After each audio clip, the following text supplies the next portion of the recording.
And then we have the last one, it says, I'm the way, the truth, and I'm the life. And actually in the Greek, it doesn't say that. It just says, I am way, truth, and life. Okay, there's no the in those places. So he is life, he is truth, he is the path. And so that is good news to know for those who had no understanding of any of these things. So for those who are in the Jewish community, they need to know that, hey, it's great that you understand a little bit about Torah and covenant because you were brought into this by birth. But by the way, there's a higher level and element that's needed on top of all that. Not to replace it, but on top of all that.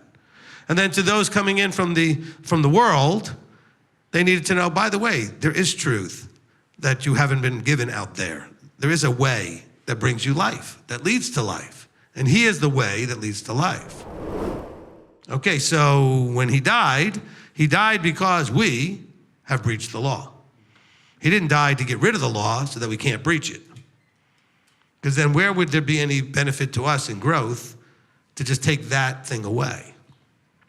To me, it's the test that we all go through, like Deuteronomy 8:2, where it says, he led them through the wilderness for 40 years to humble them, to test and prove whether or not it's in their hearts to keep the commandments or not. That's this life. He wants to see whether or not it's in your heart to trust and obey. And trust that in obeying, it does the good things for you, because he says that it's a blessing. I know the church teaches that as a curse. Okay, but the law is a blessing. It teaches you how to have a relationship properly with him, the Creator, what he desires in that relationship. It teaches you what you should have in a relationship with each other and how you should treat each other. And when we read places like Deuteronomy 28, it tells you that in keeping it, you are blessed. Their blessings are connected to obedience. I promise you 100%, he has done zero of what you're expected to do. He's only done what he was expected to do. He did the things you could never do. You couldn't die for your sins. He couldn't provide that redemption. You couldn't provide that redemption.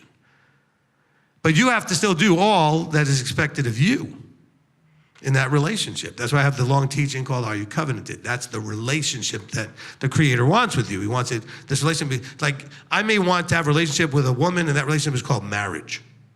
That's what you get into with a man and a woman. Well, the relationship with you and the Creator is called covenant. That's the relationship. But you have to know what covenant is. You got a million churches saying that this Baptist, First Covenant Baptist Church, or First Covenant this church, or this church, but they don't understand what covenant is. Okay, it's a contractual relationship between you and somebody else.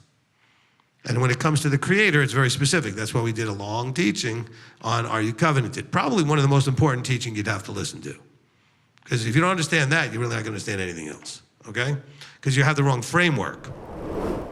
And there's lots of people that teach, lots of people that do studies like what I'm doing right now, and a lot of them think they're really smart. But if they don't line it up properly with Scripture, it ends up being foolishness. Look, this is how the world ended up with Christmas. And Christmas is not in the Scriptures. How it ended up with Easter. Easter is not Scriptures. This is stuff that the men have turned into things that are taught by men. They made their own connections, they connected their own dots, and they made mistakes that were pretty big, okay? I mean, he was never born in December. How do you know that, Rabbi? Well, because the shepherds were never going to be out in wintertime in December with the sheep to hear the message that he was born. So it was definitely not December. And also we know that the reason we ended up with that December time is because it was the merging of things together by Constantine, where they were celebrating the Saturnalia, which, by the way, went from the winter solstice to what became New Year's. So that's where you get your 12 days of Christmas. Without him, you are in darkness. Without the truth or the true light, you are in darkness. So all of us were in darkness until he popped our bubble, he got our attention and started putting some light into it. And he says, watch how this plays through though. He says, verse 9, the one who says he is in the light though, claiming to be in the light and hates his brother is still in the darkness until now. So in other words, hypocrisy is a big problem. You can say, I'm in the light, but you act like someone in the dark. He says, so you are actually what you act like, not what you say out of your mouth. Isn't that the same thing going on in 1 Corinthians? It's not what's going out of your mouth that's the problem, okay? Your actions don't match, that's the problem. But to those who are called, both the Jew and the Greek, Messiah, the power of Elohim and the wisdom of Elohim. So Messiah is these things for those who are called. So what do we call, I was going to say a sentence, what do we call calling? Okay, what is calling? Well, it's the idea that he personally pops your bubble, this delusion bubble we live in, and the reality of the world is just whatever we're seeing through this delusional filter. So it's not really full reality.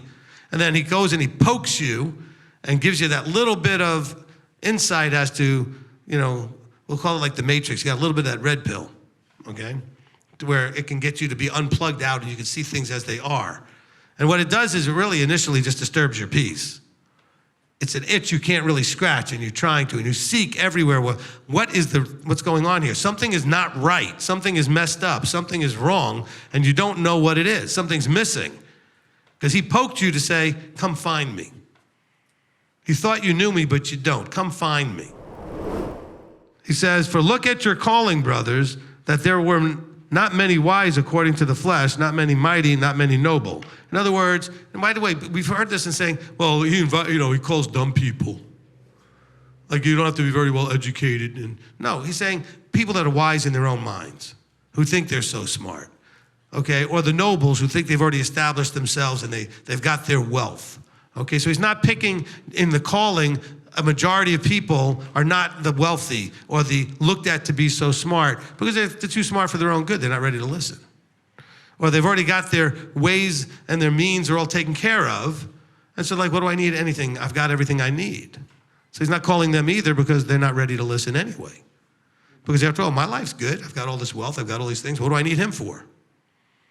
And so they are not ready. So all of this is so no flesh should boast in his presence. Now, bear in mind, we've talked about this in other places. When he talks about the flesh, he's not just talking about human beings, because we are flesh, right? We're not spirit, we're flesh at the moment. Okay, we have some spirit that fills us, but we're flesh. But the flesh is a term for differentiating between where he is and where we are. The above is, up there we're referring to the heavenly, the above, or the spiritual. 3 ways we can say the same thing. Down here we call it the earthly, the fleshly, and the below. Okay, so when he says this word about flesh here, and he says, so that no flesh, so no below, so no earthly should boast in his presence. Because we're supposed to overcome the flesh. I think Mark was bringing this up to me, or somebody brought it up to me last night, is that, in the giving of the commandments, the people freak out and they say, whoa, we can't hear all of this. Moses, let him talk to you and you talk to us. Because it says we'll all die. You see, because the word from above kills the flesh. Now, I know people get mad at me because people ask me this all the time. They'll say, well, I just feel bad, like I don't study the Bible enough. I'm going to be the only preacher out there telling you to stop studying it by yourself.